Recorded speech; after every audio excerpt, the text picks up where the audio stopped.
saying thanks for flying me all the way from West Yorkshire on the company jet. I appreciate it. I love it. Do you know what? I have to start off with that to say it's been a while since we've done this. It's been a while. And you came, 4 hours today to be here? I mean, thank you. You can tell. You can tell I'm not working the now. I'll come up. I couldn't have anybody else doing it. It had to be you. How are you? Well, very well. Warm. Yes. It's a bit toasty. We usually do this in the winter. We do. I'm just back from Tenerife. I got back 4 a.m, like yesterday. So I'm still a wee bit sparkled, but it's been quite nice to have a bit of nice weather. I came back. I know, I feel a bit inadequate in the tanning department. Aye, I'm a wee bit tan. So I'm going to wee bit of bronzer on there as well, I'm not going to lie. Well, maybe do something after this goes out, before it goes live. I will edit it. Just edit me. We'll edit it, and we'll face tune you or something. That'd be nice, thank you. But thank you. Yes, I mean, I think when it comes to telling my life story, it feels really weird. I have to say, even preparing for this and writing stuff down, it's quite an unusual thing to look back at your life, right? And if I'm being truthful, I didn't really want to do it. But actually, somebody that I work with made a really good argument, which is that if people are coming to me and they're going to be vulnerable and they're going to talk about their lives, then I guess it's probably helpful for me to talk about mine. Aye, because I guess at the end of the day, your journey becomes living proof of what you teach. So people need to see that from you. But imagine 20 years ago saying, we're going to be sitting here doing a podcast about Paul Sparks' life. I know, it's quite bizarre. It feels like I always resisted it a bit because it felt quite narcissistic. Like I'm going to sit and talk about me for an hour, but here we are. Here we are. But we're here for it. I mean, like, I feel like I knew everything. Yeah, I'm going to learn some stuff as well, so it's nice. Where do you want to start? Start at the start. That kind of makes sense, doesn't it? Yeah, childhood. Baby Paul. Okay, baby Paul. So, I would say I had like a really nice childhood, right? I was born in Partick in Glasgow. Shout out Partick. I lived with my mum, my dad, and my sister. My dad was a tailor. My mum worked for the council, and I had one sister. So I had a really nice, normal childhood. I came from a really hard-working family. My sister and I were quite creative. From a very young age, I always wanted to be an author. I don't know if you know that. So from like 4 or 5 years old, I constantly went on about how I was going to write books. I was thinking about this like today, but completely unrelated to this. I was like, I used to like write and play the keyboard. I played the keyboard a lot. I forgot about that actually. You forgot you played the keyboard? Aye. You were I was actually alright at it. Do you know I used to do it with the pedals as well? I could do it with my feet. Advanced keyboardist. At the same time. And then actually my keyboard school was running out of money and I had to perform in Tucky Hall Street. And I did Kumbaya and Super Trooper by ABBA. And my family came to see me on a Saturday afternoon. So I was quite creative, right? Like I wrote a lot. I wanted to be an author. I remember like me and my sister would always do like shows all the time. Like we were very creative. You were in a band in primary school? I was in a band actually, yeah. Do you remember the name? I do remember the name. So I think it was 3 girls and 2 boys. And it was me, I was like one of the leaders, obviously. And then there was Christina and her name began with a K and we were called KP and the Nuts. And our big hit was called Bebop Till You Drop. My God, this is such a throwback. Can you remember that? That reminds me of like being very, very young.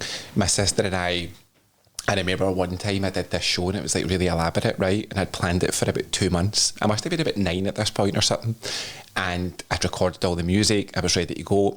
And in typical dramatic Paul Sparks style, I was making an entrance from the bunk bed, right? So I had like a sheet, right? And like a light attached to it so that you could just see my silhouette. But it was like a toy theme. Right, so before I came on stage, I was throwing like toys round as if they were like entering before. Little did I know that I threw around like a Woody doll, which had a really hard head and it scalped my sister in the face, right, and like really injured her. So by the time the curtain came down, my dad was in the room and I got into trouble and the show was cancelled. There's panic in the stands and the show got cancelled. And the curtain came down, she was like holding her face and the show was cancelled. So it was kind of like, we were quite creative kids. That didn't really change the way, because I remember us talking years and years later and we'd be like, so if you're going to do your own concert, what would it be like? 100%. I remember that. I mean, I've known you since we were at nursery school, right? And probably for anybody listening, it's when we were at school, like people would call us Ant and Dec, right? Because we went through nursery, primary, secondary, uni together, worked together in the evenings in Santander, and now you've ditched me and you live in Yorkshire. Sorry, but here we are now. Here we are, still standing. I heard Ant and Dec and also Bert and Ernie. That was one as well. Yes, that was back in the day. So yeah, my childhood was like really, really nice. We would go, my kind of things I remember a lot is like a Friday night, we would go to my Granny Sheila's, which was my dad's mum. The whole family would go. It was like one of the ones where everybody was talking at the same time. We would have like something to eat.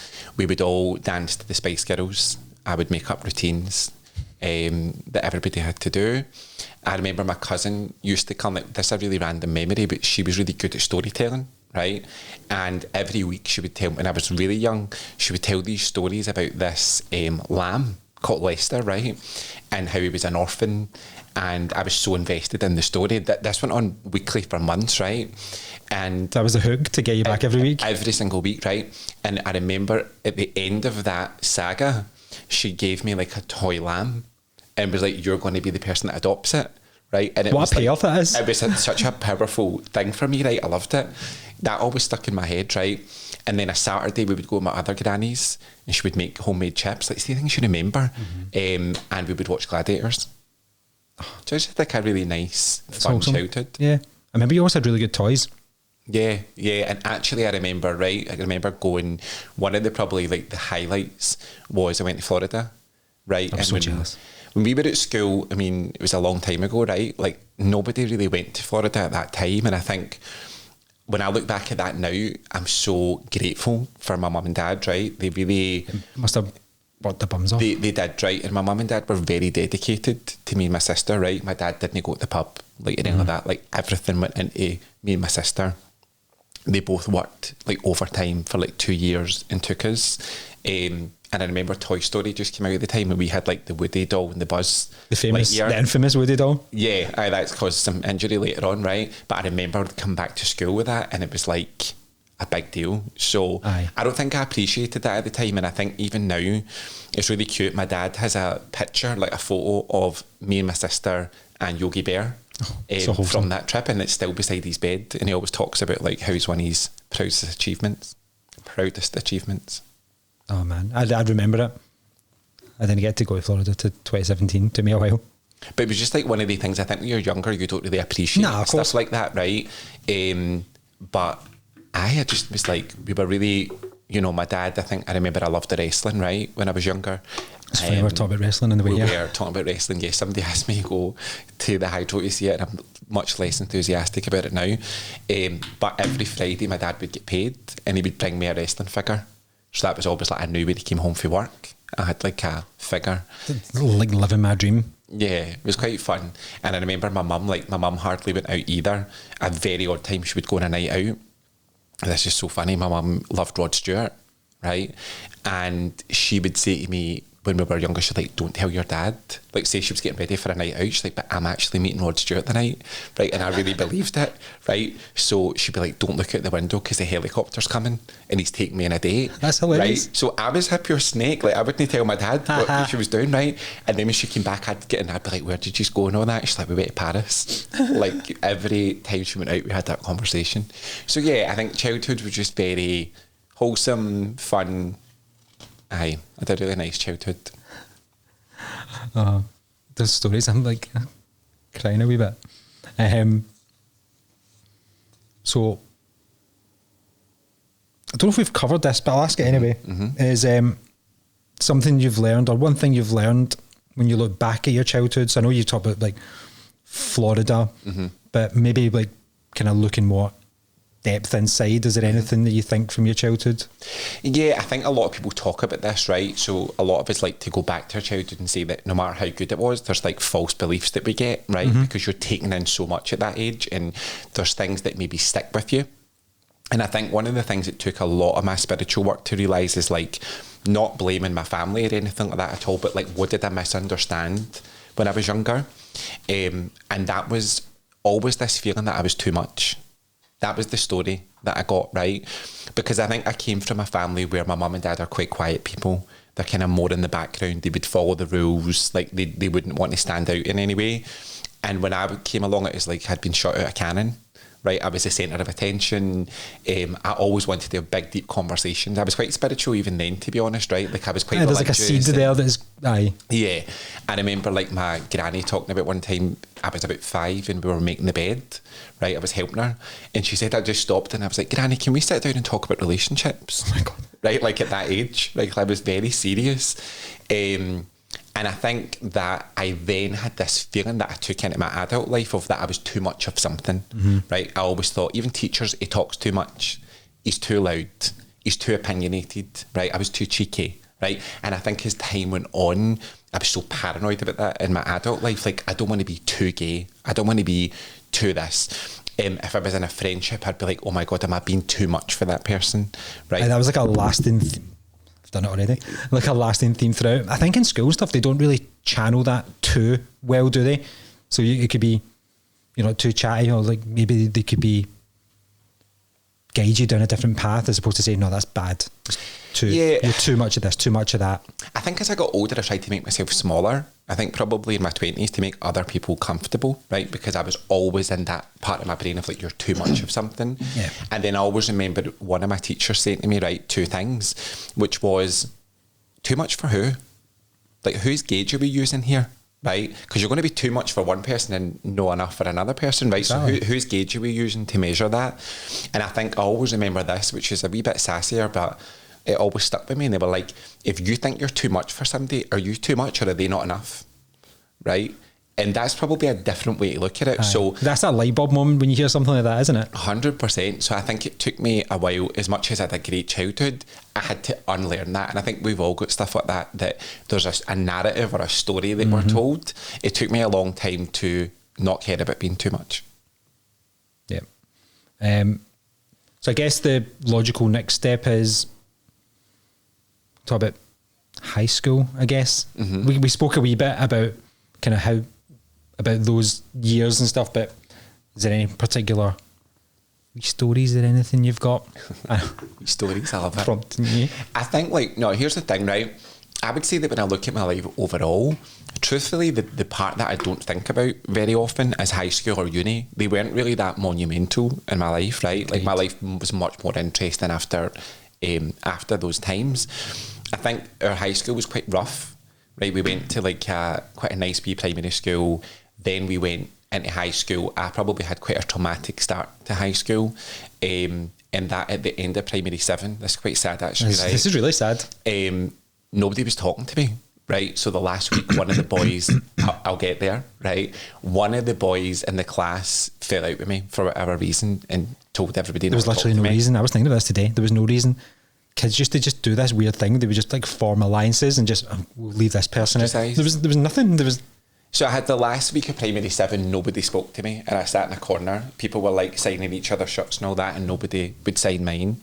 And I remember, as much as we'd been friends, that probably solidified it because you were the only person who came over and like literally sat with me in the corner. I didn't think about this till recently, right? But it obviously had an impact. And I remember leaving the last day of school and going to a park. And this makes me really sad now thinking about it because there was a tyre swing and everybody was all round the swing. And one of the boys had a felt tip pen and he wrote, Paul is gay. Well, did they know? I proved them wrong. But I wrote Paul is gay on the swing and everybody was like pointing and laughing at it, talking about it. Obviously, I was too young to really know what I was yet, but it was quite brutal.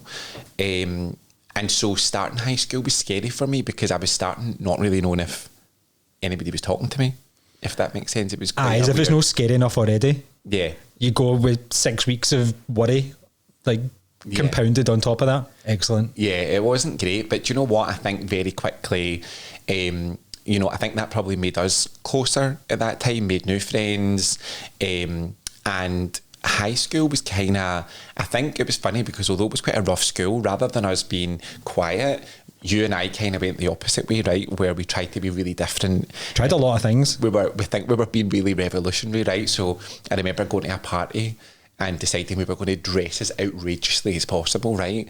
You had 2 pairs of jeans on. Do you know the story behind the 2 pairs of jeans? I really don't. So we were in Buchanan Galleries and there was a mannequin in the window and it had 2 pairs of jeans on, but I thought, oh, that's like a cool fashion thing. I think they were just showing that they'd done the same jeans in 2 different colours.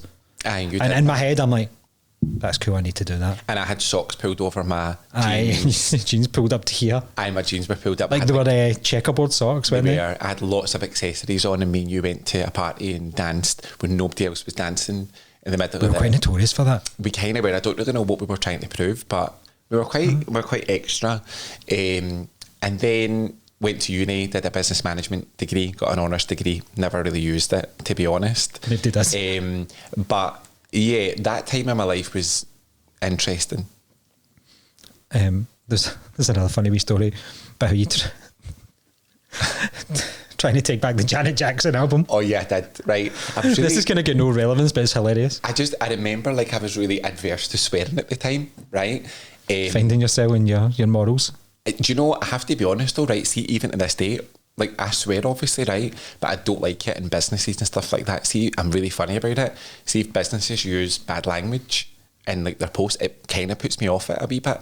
I agree with this. I had an experience with this a couple of weeks ago. I won't go into it, but I was like, this really puts me off who these people are. I was like, I'm not your like friend of 20 years. Like we're working here. Like, come on. Yeah, you need better vocabulary. Yeah. Like, so it just wasn't really my thing. But at that time, I was really serious about it. And I remember being about 13, and I was really into music, right? And I bought the Janet Jackson album and All For You, I think it was, right? And I was so horrified with swear words in it that I tried to take it back to Sainsbury's. But I remember you came with me and it caused a big thing about like, there's swearing on this, I can't have this in my house. Yeah, I've got your back, bro. It's marched down to Sainsbury's. Talk about music, right? You were like the absolute music king. Do you remember in music class, we used to do like pop quizzes, and they would have to take you out of the quiz because you would hear a note and you'd be like, Sugar Babes Overload, next. I was pretty good at music, and I wasn't allowed to be in it. I was very into music and very passionate about it. I still am. Yeah, but the Janet Jackson album was quite a moment. There's been a few. I'm going to all of them, but we need to move on to the next bit. But I could sit and talk about ridiculous stories from here. We really could. Maybe if there's a demand for part 2, we can just maybe do a full episode of just ridiculous stories. Aye, I'd like that.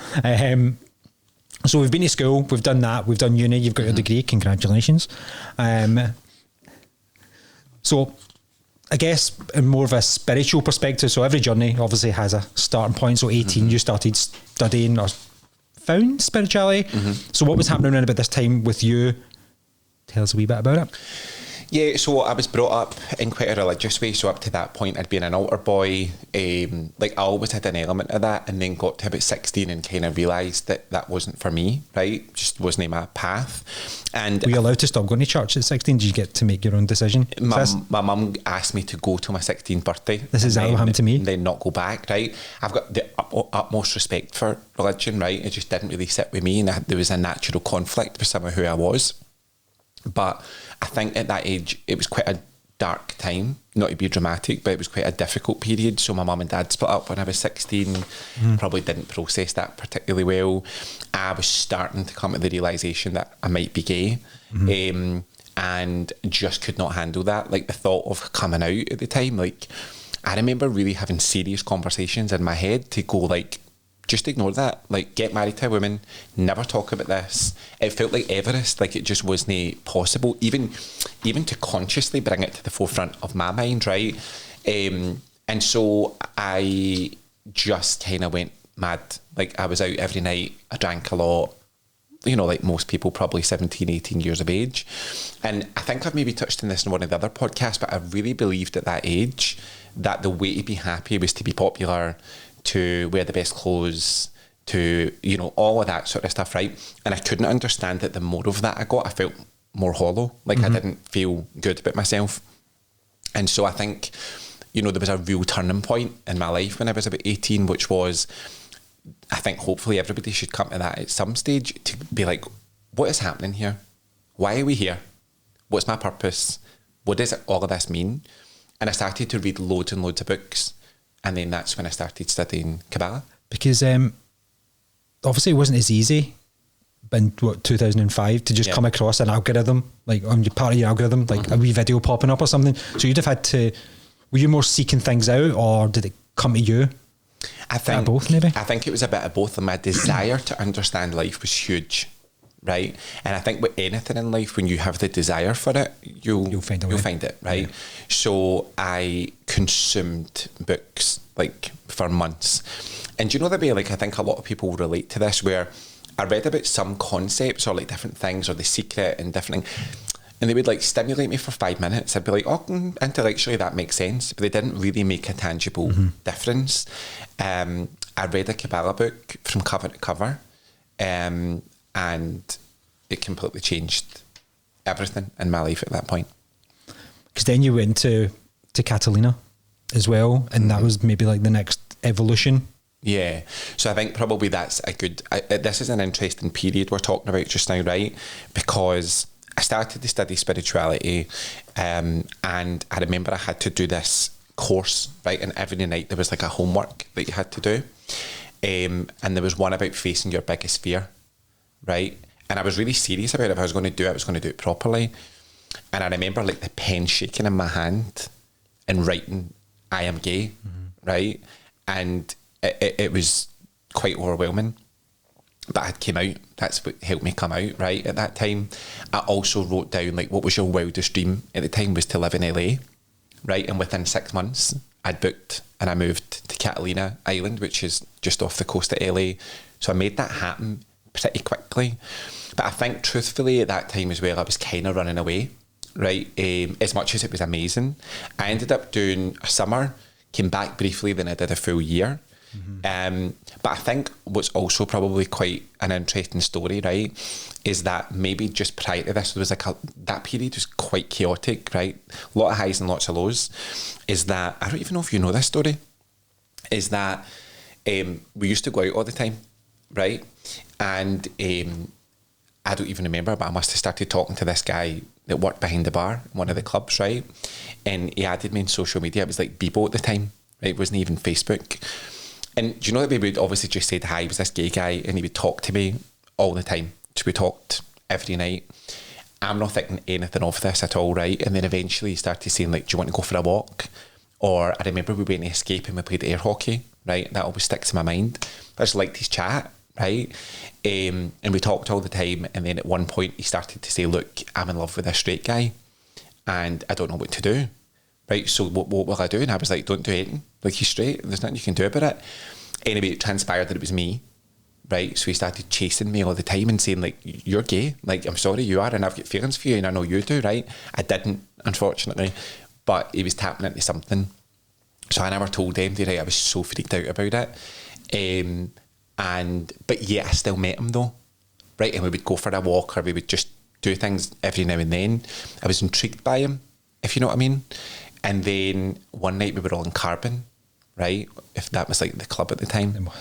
And I was, well, you might have been there, but I was with my friends and he turned up, right? But none of you knew any of this was going on in my life, right? And he started crying. Right? 'Cause he was I don't know this. Do you not know this, right? And he was like, I'm in love with you and you're lying and blah, blah, blah, blah, blah. And like, I was like, right, we need to leave, because I was so paranoid that my friends would see this. Aye. And we were outside the Apple shop. It was like 2 a.m. and we were in an argument. He was like screaming in my face, right? And he was like purple with rage, right? And he's like, just admit you're gay, just admit you're gay. And I was like, in the middle of town? In the middle of the town, but it was like dead for some reason, right? And I was like, fine, I am. And it was the first time it had ever come out my mouth. And I remember sitting on the stairs of the Apple shop, like hysterically crying, because it... Like a monumental moment. Yeah, because I was in such denial up to that point. And how far after this was writing on the paper? Like within weeks, right? Because then I think what happened was I was so paranoid that MD would find out, right? And I always wanted to do it in the way that was right for me, like tell my family, tell my friends, all of that. So yeah, that was quite a big moment, to be honest. And then I think it was overwhelming though. Right, so to go through all that, unfortunately, I didn't like the guy, right? So it didn't go anywhere, but he helped me. He was a catalyst that helped that come to fruition.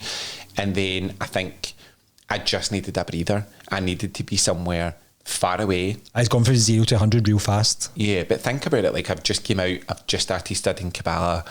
You know, I'm processing my parents' breakup. Like, there was a lot of stuff happening. And then the next thing you know, I'm on a flight to LA.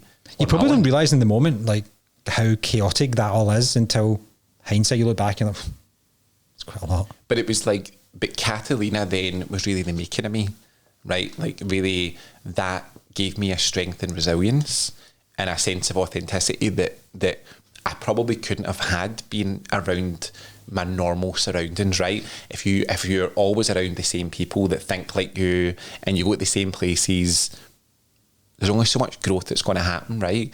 So I think what I'm proud of for that moment is, you know, being away for a year and a half, anytime I had a problem, I had nobody to go to.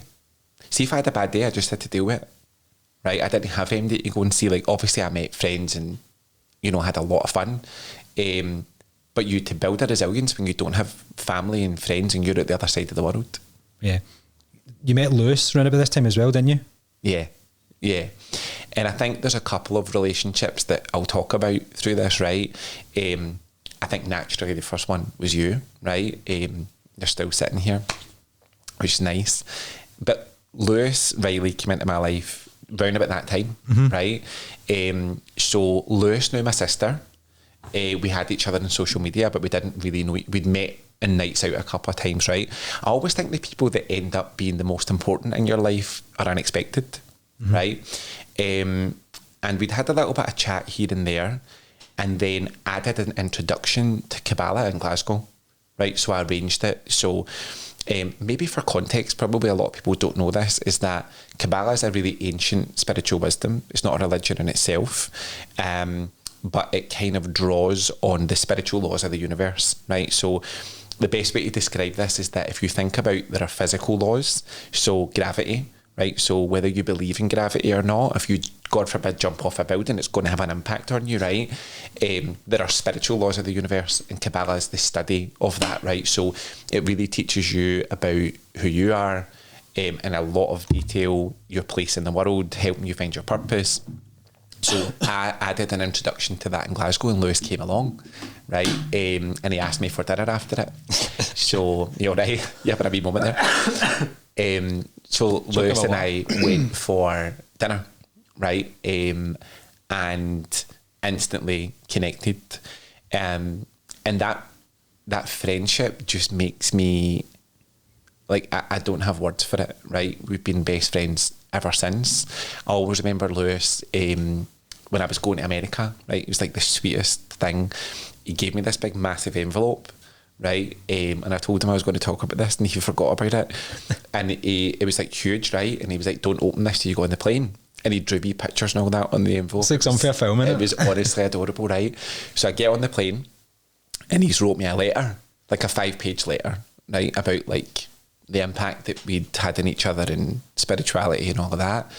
But also in the envelope, he gave me cards for every single month that I was away, because he knew it was a year. So there was a January card, a February card.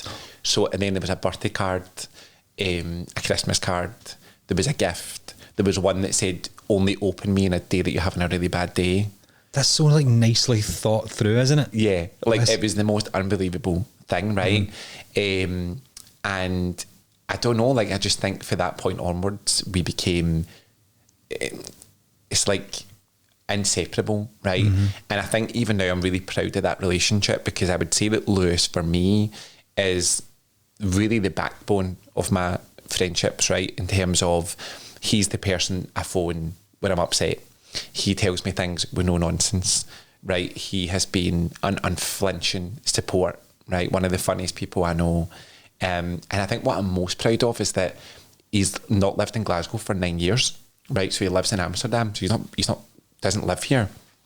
But I'm close to him in a way that I'm much closer to people that live here. I can tell you what he had for his dinner, like the last 3 nights, and what he did last night. And we speak 4 or 5 nights a week on the phone. The fact that you have kept that up for so long, it's so sweet, isn't it? Yeah, and like I'll go and visit him in Amsterdam, and we see each other a couple of times a year. But that relationship really also was born from spirituality, truthfully. And to this day, that's been such a massive factor in my life. So he's a real, like, support that I probably can't mention. Like, I can't even thank him enough for it. I'll put a wee bow on this section, but this is like a personal observation. I think I could probably see a difference in you, kind of round about But by this time, I think the only way I can describe it is you're like a different dimension to yourself. And I don't really know what that means. But it's the only way when I was writing this down, I was like, this is the only way I can describe it. Like, because you're always confident, but this is a different confidence, like a more authentic confidence they had. And I think that's just my summarization of kind of the before and after. Yeah, I think that's is probably as articulate as I can make that. But, well, thank you, first of all, right? But I think that truthfully comes, like, as cheesy as it sounds, is like when you start to understand your soul, right? And you understand who you are.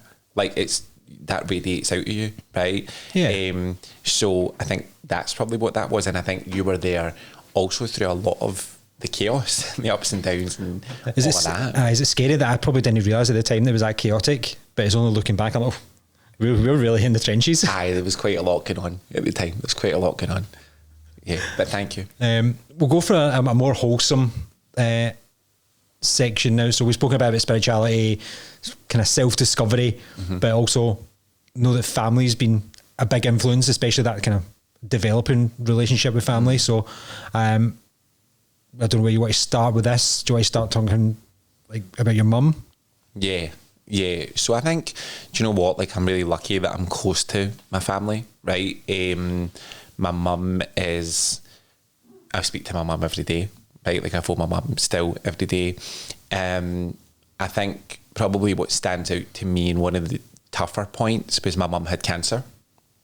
And she retired. She went on holiday to Dubai, found a lump, and she had cancer on her tonsils, right? So she was very lucky because they could take them out. Obviously, you don't need your tonsils. But that started a period of about a year of her being in hospital in treatment. And do you know what? I'm so grateful, like, to the NHS and everything that the treatment she got, because she's just had her 10-year all clear, like a couple of years ago. 10 years? Yeah, so like compared to a lot of people, she was really lucky. But I think when I reflect on that period of time, I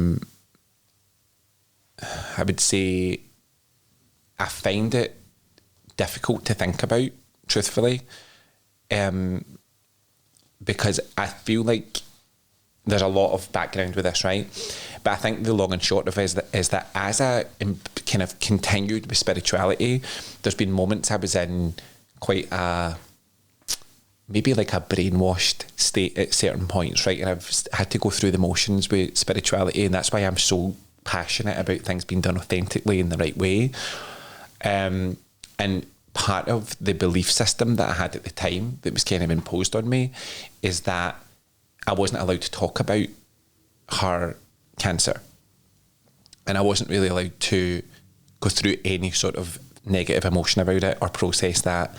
And it was kind of told to me that it was down to me to be part of her healing process. No pressure. So I wasn't allowed to let the thought in, even for a second, that I could have any doubt about it, any of that sort of stuff, right? So I felt this huge responsibility at the time. And I think maybe only now, when I look back at it, I feel a sense that I could have been there more, right? Because I didn't ask how she was. But it was more coming from the perspective of me thinking, like, I can't ask that question. I can't ask. And I think now I worry that it came across like could have done more, or that I could have been more compassionate. Have you explained that to her since the fact? Yeah. She'll know. And she does, right? Yeah. And I told her I was going to talk about it anyway. But yeah, I think for me I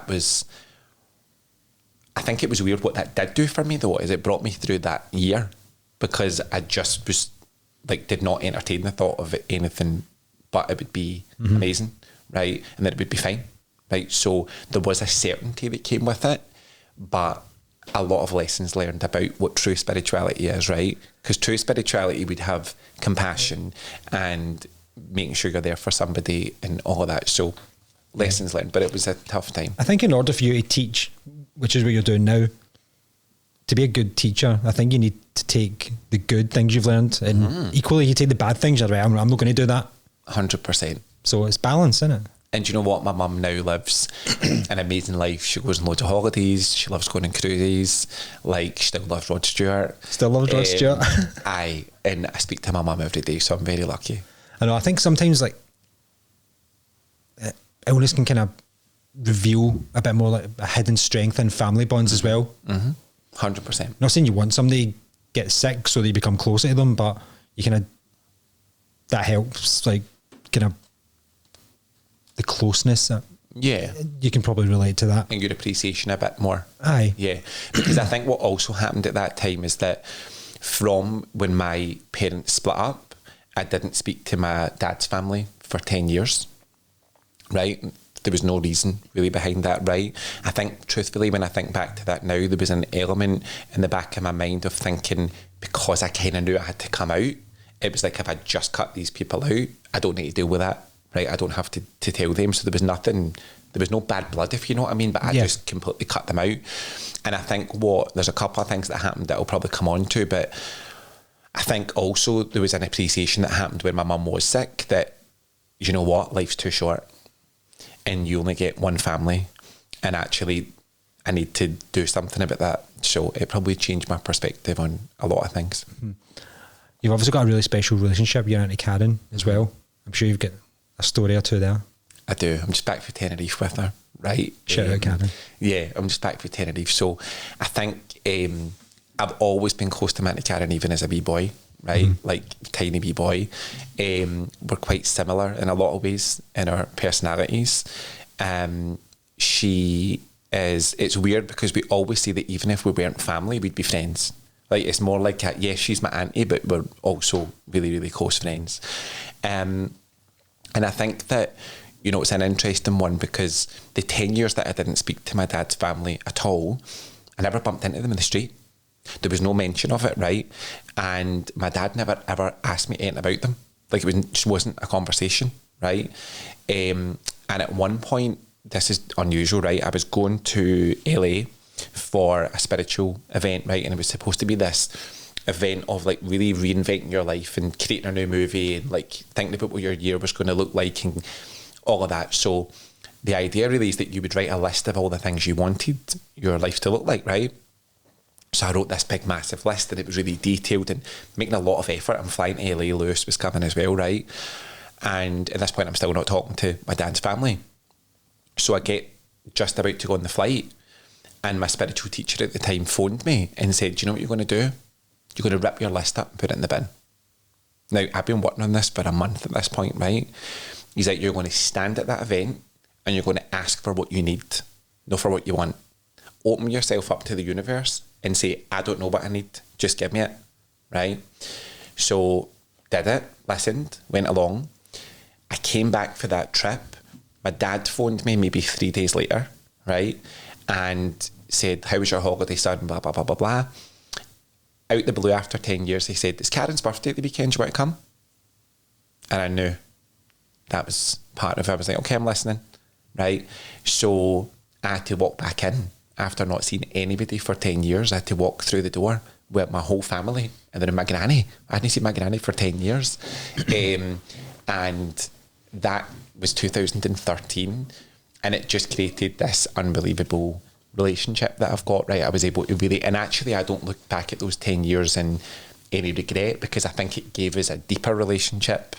Auntie Karen is... I think it'd be easy to look back and be like, oh, we wasted 10 years no talking, but as you said, it created something more special and it was deeper, and it's like, do you know what, and we have such a laugh together, and she loves music and we go on holiday every year, and again, that's always somebody that I would phone, right, if I need advice or any of that sort of stuff. So I'm very lucky to have her. She embraces all the things that I do. I'm really lucky that she loves spirituality, so she studies that with me as well. She comes to all my classes. She does. All of that. So yeah, it's a very special relationship. Yeah. Can I stick to the family theme here? We'll talk about grandparents. Yeah. So I think most people think their grandparents are great, right? I was really lucky to have 3 for a long period of my life, and they were like some of the most amazing people, like genuinely, and I learned so much from them, right? I think my granda from my mum's side was, do you remember my granda? Yeah. Yeah, used to drink and party and all that, right? Was the most gentle, patient, loving man ever, right? He was just so fun. Like, he just always, like, when we were younger, he just played with us all the time, and like, he just would do anything that we wanted to do, right? He was just allowed our creativity to flourish a lot. You know, even as I got older, if my granddad knew that I was coming, he loved that he could have a beer with me, right? So he used to set up a wee bar. Stop. Right, I swear, like, he would set up this wee bar, and he would put out like different spirits, and he would go to the shop and he would get me like cans of Tennent's. And then I would just, and it would be like a Tuesday at 1 o'clock, right? But he would be so excited. But he's like all in, yeah. He was all in. And I think I always kind of try and take a lesson from each of my grandparents. And if I was to say about my granda, it was patience. I don't have a lot of it, truthfully, right? But I've never met somebody more patient than him, right? Like, wild. And yeah, a lot of nice memories. My gran, so my mum's mum, we fought like cat and dog, right? Really did not get each other. We were younger, right? Like, we did not get on. I don't know how many times I used to have arguments with her and like leave the house and stuff like that, right? When I was a wee boy. And I would walk to the top of the hill, but I wasn't allowed to walk further than that, so I would just stand with my arms crossed at the top of the hill. But I think as time went on and we understood each other more, I had a really unique opportunity that I lived with one of my friends, Natasha, for years in a flat. And then when my grandpa passed away, my gran and granda were together since they were like 16. And by this point, when my granda died, my granny must have been about 90. So she'd never lived herself. She didn't really know what to do without my granda. So she asked me to move in with her, right? So I moved in, lived with my granny in my late 20s for 3 years. Remember that? Now, you would think that would be like a really weird experience. It was amazing, right? Absolutely loved it. The two of us were like, and that really connected us in a way that, you know, none of the other grandkids got that experience, right? I got to be with her day in, day out. I remember going the first night, and we were just sitting, right, I'm playing with my phone or whatever, and she put the Kardashians on. Like, just like sat there in silence. I was like, what are you doing? She was like, I just want you to feel comfortable and like know this is your home as well, and like you can watch TV. And I'm like, don't. She ended up loving them, right? Like, and then because I wasn't watching, every time I came in for work, I was watching the Kardashians. The Kardashians, right? She like loved them, and we had these wee routines. Like on a Saturday morning, we would get up and I'd make a coffee, and we'd have like wee movie nights and all that. But a Saturday morning, there was like 3 or 4 songs that she loved. She loved Coldplay, Fix You. So that reminds me of her. So every Saturday we'd sit with a coffee and we would have a chat and we would listen to Fix You. Like the most random thing, right? So yeah, I had a very special relationship with her. And then the last one is Sheila. So Sheila is my dad's mum, right? Who I don't even know how to describe Sheila, right? She was the fiercest, most intelligent, boldest human that I'd ever met. Like, she had such a presence when she walked in her room. I mean, she brought up 5 kids in Easterhouse, right, in the 60s, right? So she was tough, right, but she was very, very smart, very switched on. I've never met somebody who had more desire for life, right? So I think what I would say is, I said my granda taught me patience. My other granny that I lived with taught me like quiet kindness and generosity, right? Sheila taught me boldness and going after what you want, like beyond any reasonable doubt, right? And I think even up to when Sheila passed away, she was in a home, right, for the last couple of years. And I always remember going up quite early on, there was a couple of us in the room, and she used to always point at you, right, when she talked to you, right? And I remember her pointing at us all and saying, I'm going to tell you the now, you're taking me out 3-4 times a week. I'll have 3 visitors a day. I don't care if you work, make it happen, right? And we would take her out, right? So me, her and Karen used to have a thing called the Thursday Club, right? And she was dead glamorous, my granny. She always had nice scarves on and jewellery and all that, right? She still did her lipstick and all that, even when she was in the home. And every Thursday we'd go to Koya's. It's quite a special place for my family in the East End. And so one week, like, Karen would pay, I'd pay the next week, right? And we would sit. And you know, it was funny because it was 3 generations, right? But it was like, we were all the same age. Like, the chat was amazing, right? There was no limitations like that. She was very wise, very funny. So my grandparents, all of them, like, had such lovely experiences with them all. Sounds like you get such like kind of individual special relationships, and I think that comes from just being present and not distracted or rushed, and just enjoying them, getting the most out from them. I think a lot of people just exist with their grandparents there, and they're just people that are there. It's like you've actually had experiences. Yeah, 100%. And I just think it's like, you know what, I think I'm really lucky in general that I came from like a really good family. They're all really good, hard-working people. Aye. I agree with that. I agree. So I guess we could say your journey's not just been like a personal journey. Talk about your professional journey as well. So tell us a wee bit about your work, what you've done, where you've been. Yeah, I think, absolutely. So I think I've been really lucky that I've had a great career, right? So I work in banking, but right now I work in communications, right? So I get to work with people all the time, right? It's such a fun job. I work with people. Call sparks and communications.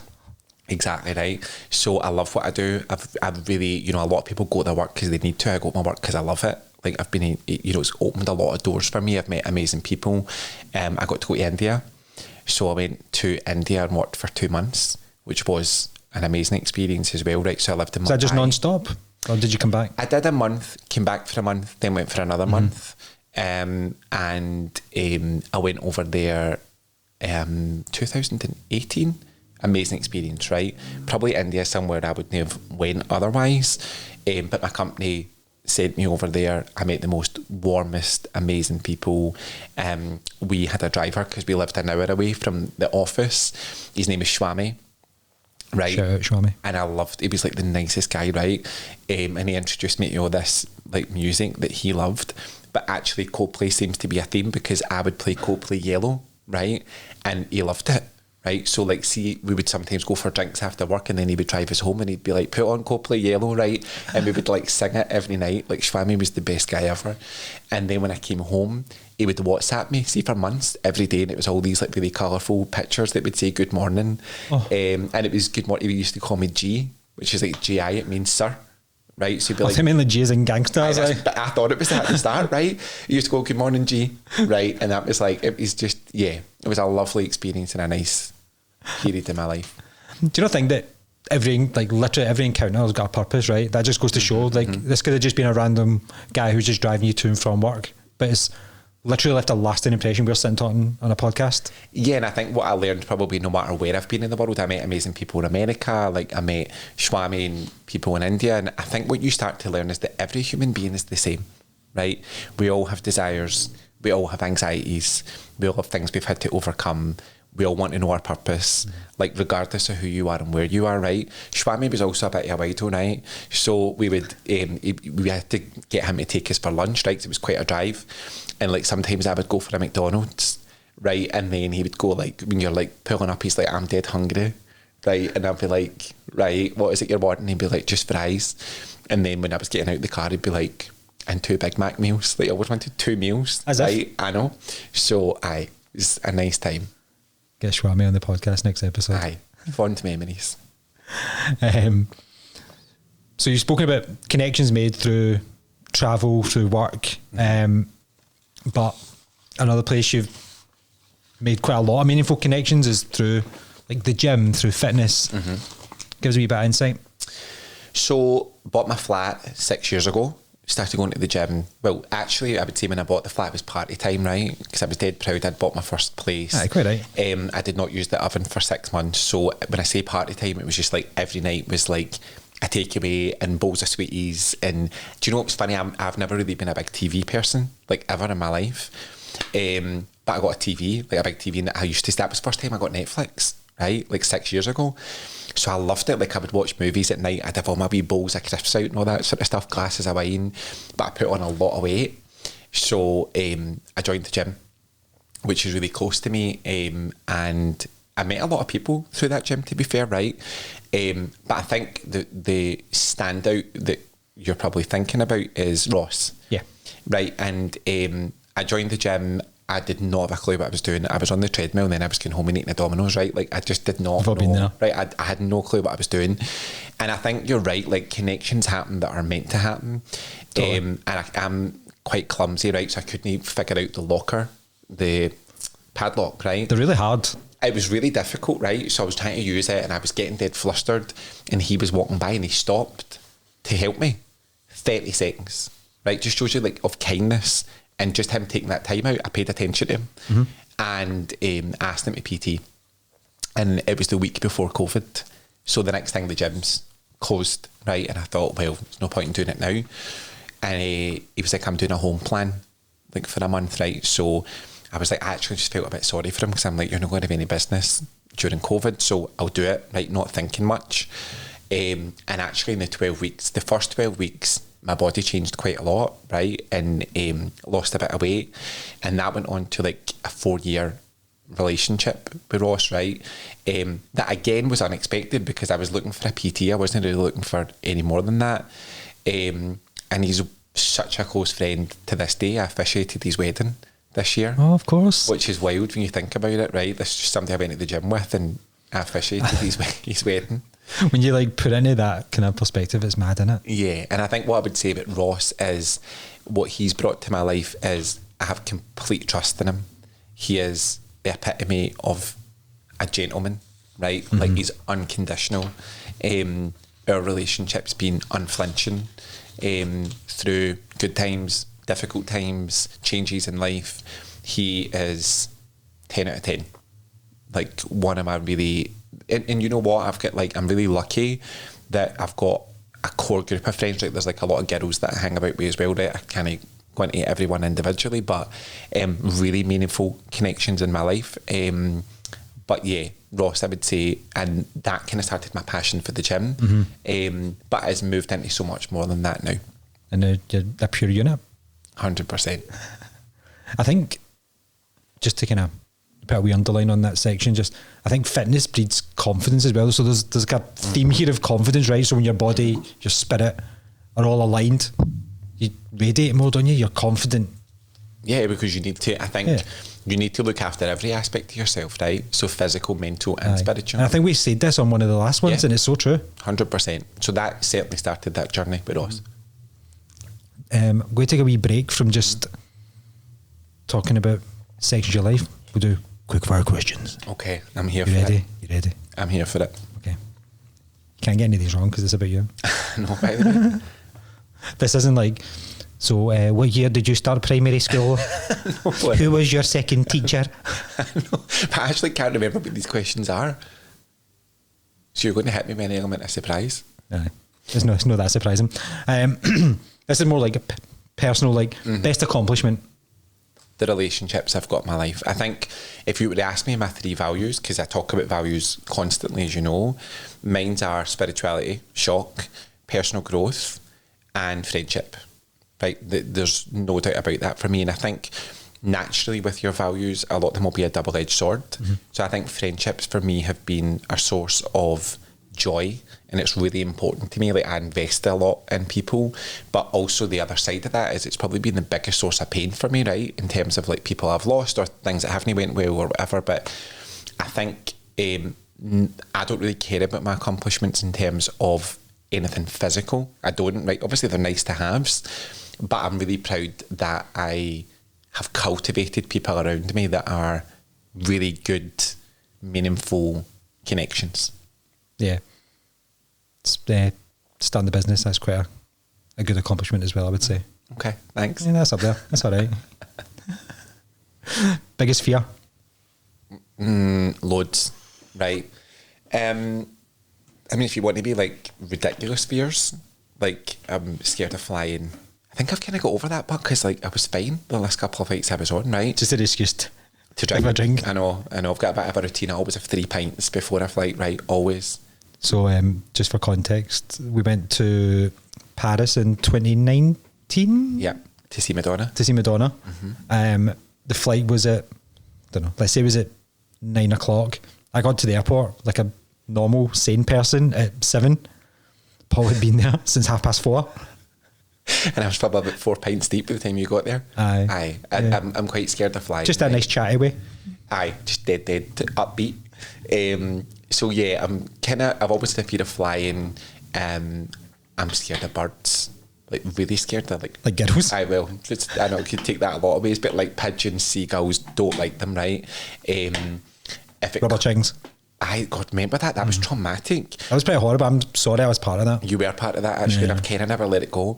Which, like, when fair. we were about 6 or something, we went to this boy's class for school, and he had this blow-up chicken, right? But, like, so you would blow it, and I don't know, it was not pleasant. No. And I was really terrified of it, and you used to blow it up and throw it at me. Yeah. And I would have, like, a panic attack. Remember that? Yeah, sorry for that. It's all right. Forgive you. I'm spiritual. So, I think... Get that in a t-shirt. I know. Forgive you, I'm spiritual. It's all right, innit? But I think in terms of deeper fears, I think probably more like rejection. Like it's probably a big one, right? Which I think is probably common for a lot of people. Abandonment, like that kind of thing. Like, you know, I'm quite scared of that sort of thing. Like I don't say day to day that I think people are going to abandon me, but I certainly have an element of that, which is like a worry that things will end or that things are too good to be true. Like I can be a wee bit like that. Do you feel you can enjoy things in the time, in the moment, because of this, or is it not that deep? No, I've learned, probably there's been times of that, but I've learned a lot more to trust and let go and understand there's a flow to everything, and that, you know, like that not everybody's meant to stay in your life and not everything's meant to stay in your life, and that's all right. Like, because I think you always look back to things that were like a big drama at the time, and, you know, you realise with a bit of hindsight that it's not as bad as you thought it was going to be. There's one word that we spoke about before, so I want to hear your views on this. Fear of not reaching your potential. Oh yeah, 100%. We've spoke about this, so for me that should be like the only fear, right? Like that's a healthy fear, right?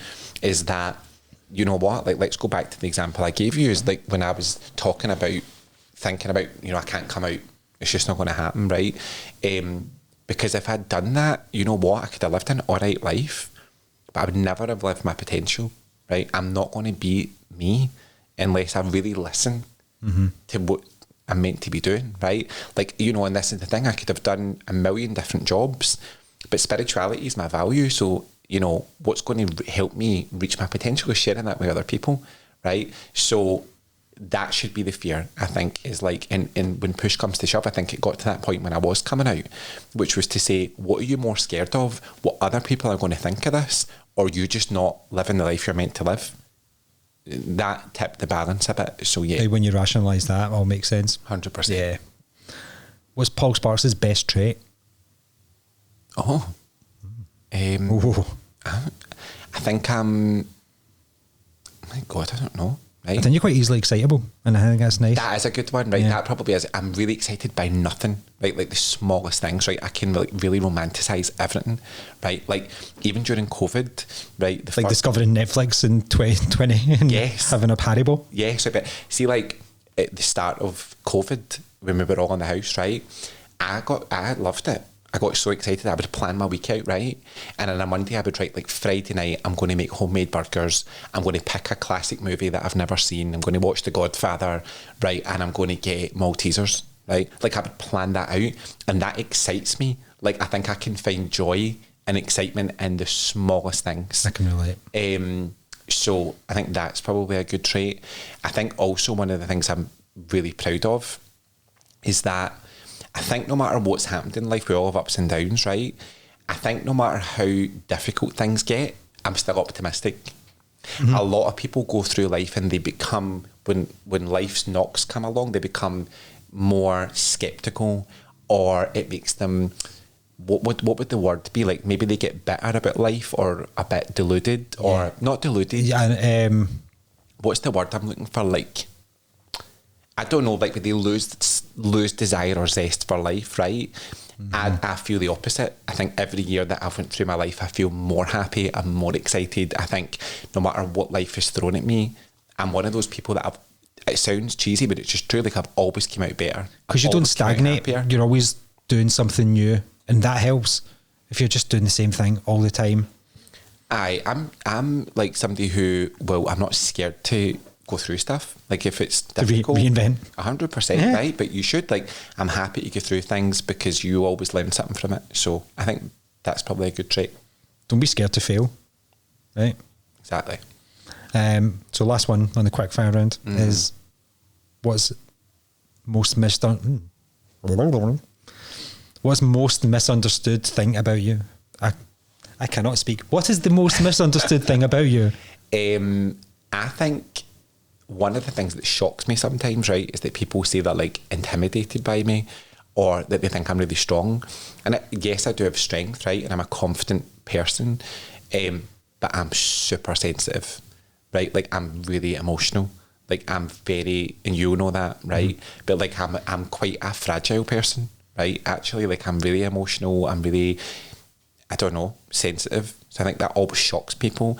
Like I think maybe at times where I have a big personality, I'm there for a lot of other people, but sometimes when I need support, people are kind of shocked by that. Do you think there's a misconception that confidence just equals strength? Yes.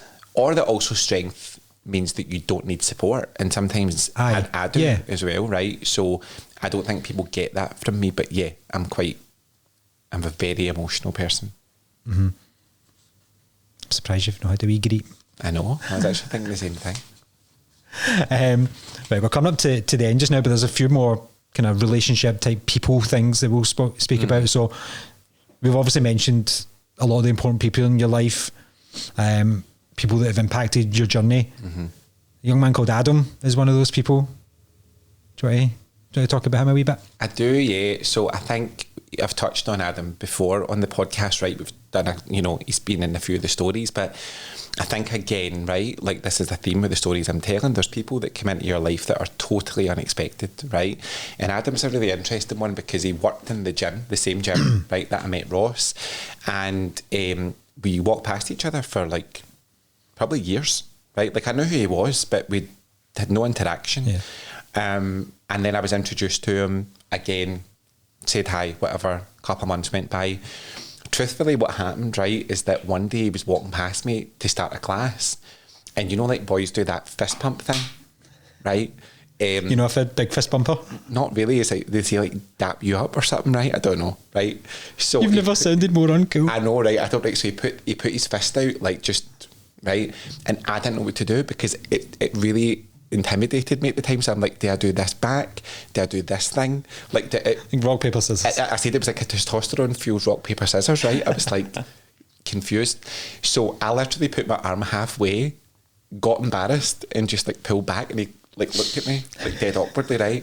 So I had to message him that night and be like really embarrassed. I think I'd posted it in my story telling the story, and that's how we started talking.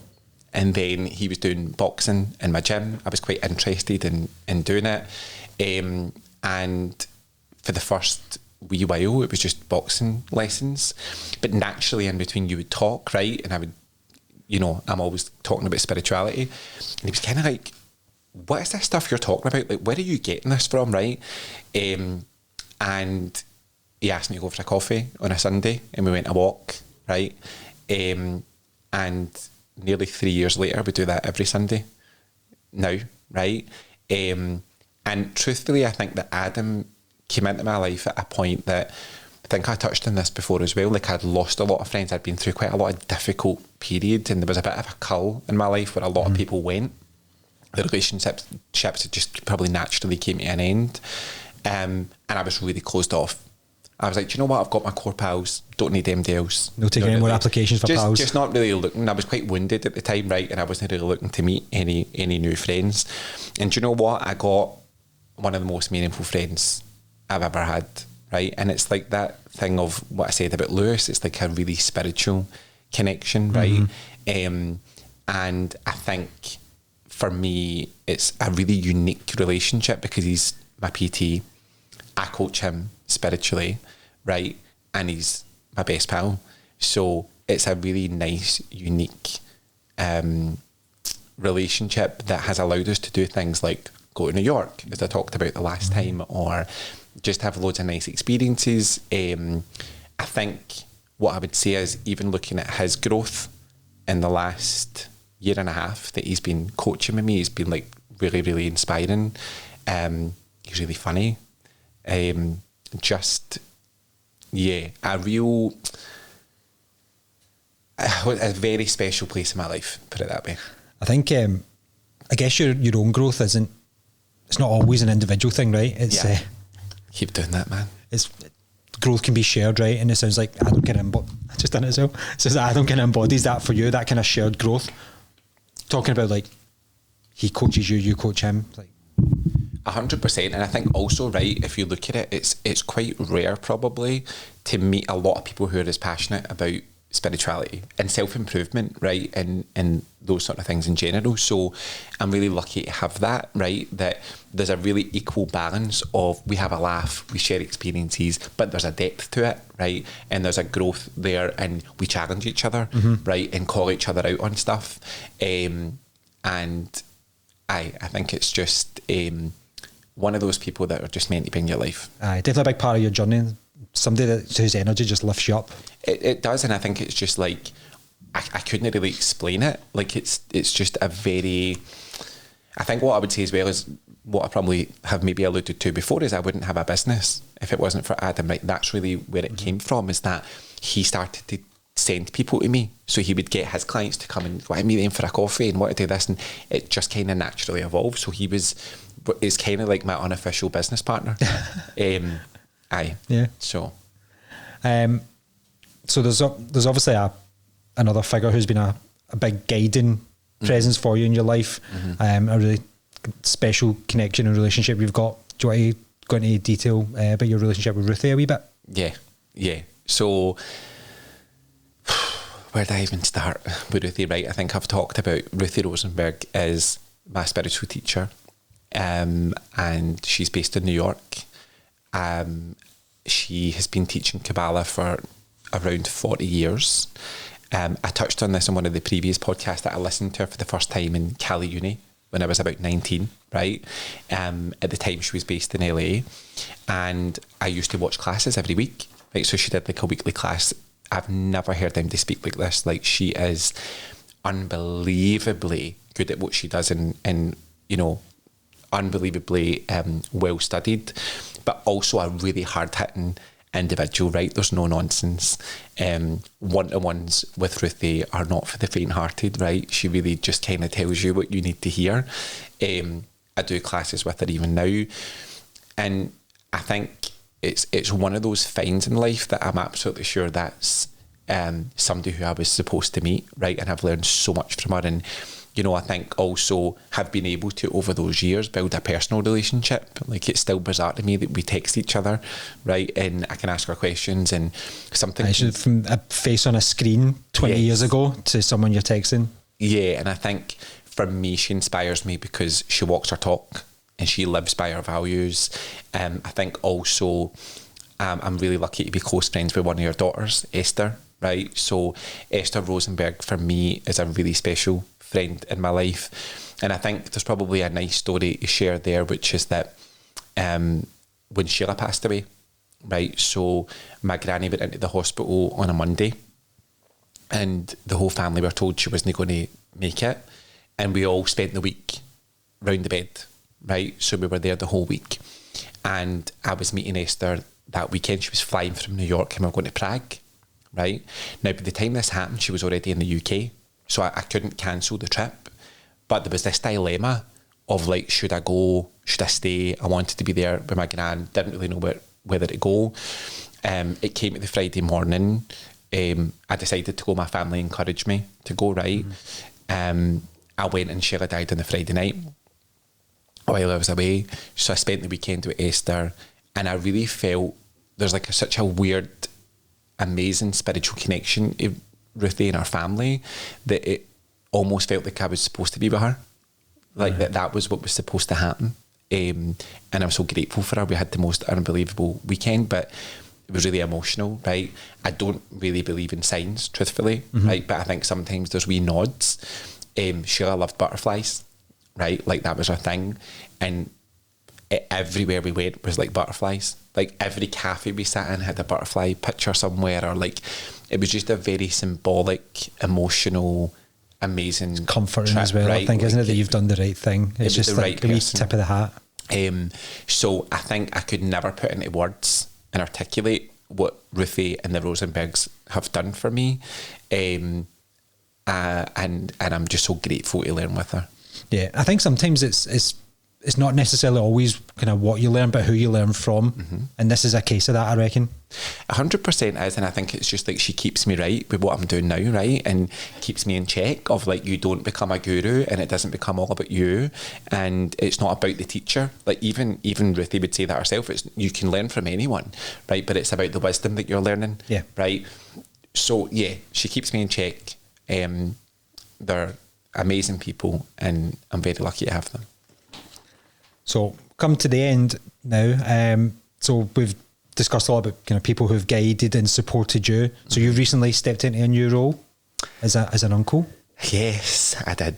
So obviously you guide and lead people just now, but this is a wee bit of a different spin on that. Yeah, like I think for me, I've never really wanted kids, right, of my own, right? That may change, but I don't really see it in my plan.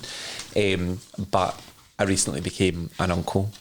So my nephew just turned 1, and it's the most amazing thing, right? I think, first of all, to see my younger sister being a mum, right, is wild, right? And she's so good at it, and she's so happy, and to just kind of witness that and be part of it, and spend time with my nephew and see him, you know, going through the different stages, and he's starting to stand up and all of that. I think it's just, I've always wanted to be the fun uncle, right? Like that's a good role for me. Uncle. So I can't wait till he gets a wee bit older and you can talk to him and take him and do things and all of that. You mentioned Manny Karen before, and I think one of the memories that's really visceral for me is that when I was a wee boy, Manny Karen took me to the Disney store for my birthday, right? And she literally let me walk in the door and said, no limits, have what you want, right? And I was running about, as you can imagine, and I was just putting everything in the basket. And it's not about the material things, right? But it was the first time in my life that I thought life was limitless. Like you can really achieve whatever you want to, right? And that really sticks in my mind. And I want to do things like that. Like I want to be able to create opportunities like that. So yeah, it's that's been a different element of my life, which has been really nice. Yeah, that's a really good way to look at it. Last question. What do you want then from the rest of your life? What's happening? What do you think is on the horizon for Paul Sparks? Do you know what? I think ultimately I'll go back to my 3 values. So spirituality is a must, right? I think that friendship is important, but I think the third one that I didn't really touch on in more detail is personal growth. And that's all I really want, right? I think I lived in a way that was like a really prescribed life. Like I'm going to do this at this age and I'm going to do this by this age. And I don't think like that anymore, right? I think that the gauge for me is, am I growing? Right? I think that's the gauge in general. When I look at maybe like situations in my life, whether it's relationships, whether it's thinking about a romantic partner, right, whatever it might be, I have to ask myself the question, like, is this part of my personal growth or is it not? And that's a really good way for me to know when things need to end as well, right? So maybe if I'm going through something difficult with somebody, I'm like, can I keep growing here? Or is it time for us to part? Yeah. Right? So I think for me, the only goal in my life is to keep teaching spirituality because I think it's what I'm supposed to do, and to keep growing. Yeah, I love how that kind of ties together pretty much everything that we've spoke about. So kind of spirituality, family, fitness, and everything else in between. I personally think one of your best qualities is you're living what you teach. Hopefully people can see that by watching this as well and take a lot from your story. It's just a pleasure speaking to you about things that I knew, some things I didn't. Yeah. Thank you. And I can't say it enough, like how grateful I am that it speaks, you know what, I talk about the value of friendship, that you came on a train for 4 hours to sit and do this podcast. So thank you. Wouldn't be anybody else, mate. Thank you. Appreciate it.